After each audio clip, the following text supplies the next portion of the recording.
known as the grid, which is an environment where experimentation can happen much faster than the real world. Kevin even manages to break his body down into digital information and transports it right into the grid. In 1989, Kevin mysteriously disappears after the death of his wife and leaves his fortune to his son Sam. In 2010, Sam finds his father inside the grid, but Kevin has to sacrifice himself to save his son. Now in 2025, the companies Encom and Dillinger Systems are fighting for control of the grid. Encom is currently run by sisters Eve and Tess because Sam resigned for personal reasons. The CEO of Dillinger Systems is Julian, who wants to restore the legacy of the Dillinger family. In the grid, a program named Ares is put through constant training. He fights all the programs that attack him at the same time and shows remarkable skill in defeating them all without any difficulties. One day, Ares wakes up to discover that his disk has received an upgrade. Suddenly a big face appears in front of him, introducing himself as Ares' creator.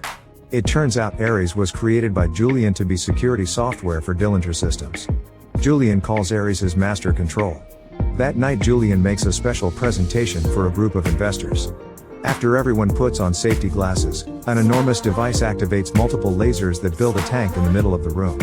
This tank is fully armed and ready for war. Julian explains that it was designed in the grid and brought to life by the lasers, so this technology could arm a whole team in a few minutes. He also says that they could produce the soldiers themselves and opens the tank to reveal Ares, pointing out that he's super strong, fast, and intelligent. Ares is also proprietary and completely expendable, making him the ultimate soldier. He needs no water or food, and he doesn't bleed. If he's defeated during battle, Julian can just make another one. He also promises that advanced failsafe mechanisms are in place to avoid losing control of him. At that moment some thunder can be heard and Ares does a quick scan to conclude that it'll rain soon, which makes everyone laugh. All the investors are very impressed by the presentation and look forward to working with Julian. After the investors leave, Ares goes outside and admires a firefly in the rain, since he never experienced nature before. Suddenly Ares and the tank dissolve on the spot, and it's revealed that programs can only last 29 minutes in the real world.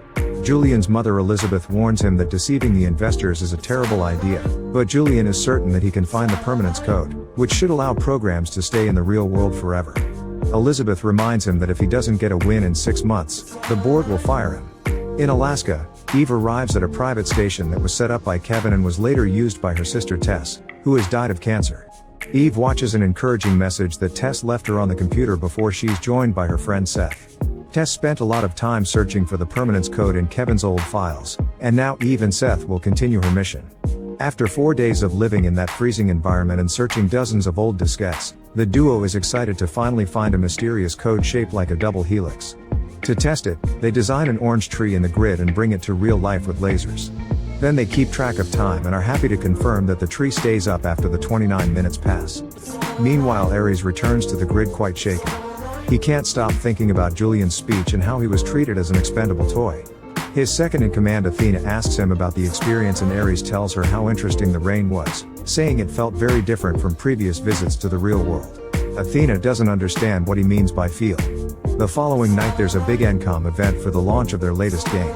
Chief Technology Officer AJ is worried because he hasn't heard from Eve for days and the media is talking about her absence from the event. In the meantime Elizabeth discovers that Julian is hacking Encom because he knows that Eve is after the code too. Elizabeth thinks it's too risky, but Julian ignores her and sends his programs to extract Eve's user file.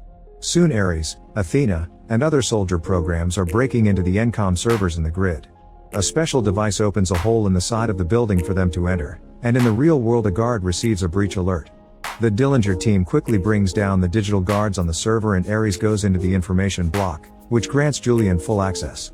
As Encom activates containment protocols, Ares is distracted by a video of an interview with Eve, who has a much more humane approach to programs and their connection to humanity. This distraction blocks Julian for a few seconds, but Ares snaps out of it and finally acquires the file.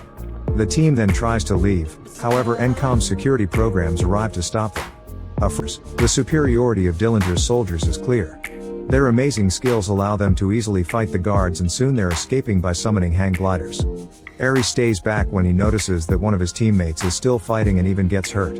Athena thinks they should leave him, but Ares goes back and quickly fights the remaining guards to rescue his fellow soldier. Julian doesn't like seeing his programs fail and drops a payload on the server, which causes a big explosion that disables the ENCOM grid but also the soldiers. This destroys AJ's presentation too and the event is cancelled. Sometime later Ares wakes up in his room and notices that the wounded soldier wasn't revived. He asks Julian about it and learns that failures will always be deleted, which leaves him quite disturbed. Julian gives Ares a new mission. He must locate Eve. Afterward Julian gets a call from AJ, who is angry about what happened and threatens to tell the investors about the 29-minute limit. Julian tries to taunt him about Eve missing but soon he gets angry and hangs up. Sometime later Eve and Seth leave Alaska with the oranges they brought from the grid. Once they're on the plane their phones get service again and AJ can finally call Eve to rant about what happened. Eve calms him down by telling him that she's found the code. Meanwhile Ares goes through all of Eve's files and learns about her life. He watches videos of her vacations but also of how she lived through her sister's cancer and the grief that it caused. After searching through thousands of files, Ares finds the tree in Alaska and sends the information to Julian. He immediately brings Ares, Athena, and a pair of advanced bikes to the real world and sends them to find Eve in 29 minutes. In the city, Eve leaves her private airport on a bike and soon the security cameras on the streets find her location. Ares and Athena go after her and Eve speeds up when she notices that she's being followed, which gets the attention of the cops. However, when the police car tries to join the chase, the soldiers activate a beam on their bikes that cuts the vehicle in two. Eve tries to go faster but finds Athena getting too close, so she makes a sudden turn to get off the highway. This forces a bus to suddenly stop and block the road, leaving Ares behind. Athena continues to chase after Eve on the street and follows her into a parking garage. Eve hides behind some cars and when she sees Athena coming up the ramp, she throws her bike at her to bring her down. Ares receives an alert and rushes to the location. Athena recovers quickly and starts going up the ramp on foot, so Eve steals her bike and quickly takes off. When Eve returns to the street, Ares catches up to her and the chase continues.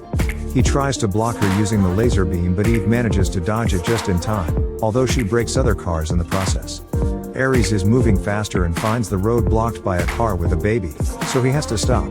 This allows Eve to move ahead. Julian is following everything on his computer and isn't happy with his soldiers failing, so he sends out his men. After trying a bunch of buttons, Eve manages to activate the laser beam too. However, Ares knows how to dodge it and speeds up to drive side by side with her. Both of them avoid other drivers, but the beams cause accidents anyway. They start bumping into each other before they accidentally drive right through a gate and a pile of trash, which causes them both to crash. Eve lands safely inside a trash container and immediately jumps out to start running. Ares follows her on foot too since both of the bikes are down. They make it to the docks and Eve finds herself cornered, so she breaks the drive with the code and throws it into the water. When Ares approaches her, he starts feeling weak as the time runs out, and Eve finally realizes he's a program. Ares senses an empathic reaction right before he and Athena disappear